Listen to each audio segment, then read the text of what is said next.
Ayan. Sige, ayan, nandito po tayo ngayon sa LGU ng Guimba sa may munisipyo. Kasama natin si Mayor Doc Lito Galapon. Handa na ang entourage, Mayor? Handa na lahat. Apo. Ano po ba ang, sino po muna ang darating ngayong araw? Darating 3 senador, si Senator Pacquiao, Senator Francis Tolentino, at si Senator Benhur Abalos. Oh, so si dating former dating DILG, yes, secretary, dating DILG secretary. At tumatakbong senador. Yes. Ayan. Ano po ba ang reason bakit po sila dadalaw dito? Meet and greet lang. Oh. Magpakita sa mga tao, makilala, makikilala sila. Basta ang usapan, meet and greet lang. Apo. Na parang nagpapahayag na niya kanilang intensyon. Na pagdating ng tamang panahon, ay mamahalin ng bayan ng Guimba. Pero hindi pa naman po mangangampanya. Ay, wala pa. Bawal pa mangampanya. Bawal mangampanya. Meet and greet sa mga mamayan ng Guimba. Sino-sino po ba ang mga darating dito, Mayor? Mga mismong mga Gimbanians ba? O mga kapitan?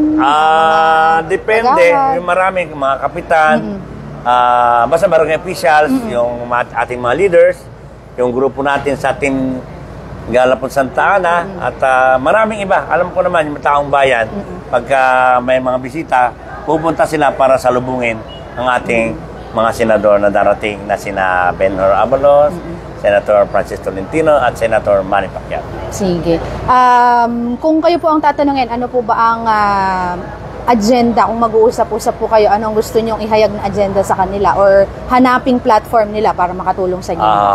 Siyempre, hanapin ko sa kanila paano nila matutulungan ang bayan ng Guimba para lalo umunlad at magkaroon ng pangkabuhayan ang bawat mamayan ng bayan ng Guimba. Para nang tumaas ang estado ng buhay ng bawat isa dito sa bayan ng Guimba. Ayan. So, marami pong nanonood ngayon. Bumati naman po kayo sa mga Gimbanians na nanonood. Umaga po, Gimbanians. Magandang umaga po sa inyong lahat at sa karating na bayan. Basta po, may bisita po tayong darating. Pwede po lahat ay nanyang sumalubong para makipagpanayam o meet and greet sa ating Senator Benhur Abalos, Senator Manny Pacquiao, at Senator Francis Tolentino. Ayan. Thank you very much, Mayor. Thank you rin po. Ayan. Mayroon po ng mic. Thank you, Mayor. Ayan. Okay, so nandito tayo ngayon. Kung mapapansin nyo, medyo walang masyadong sasakyan dito. Sa loob ng munisipyo, andito yung ating kapulisan, andito yung ating force multiplier at saka mga traffic enforcer. Ayan. At kinaantay yung pagdating ni ng mga senatoriables na si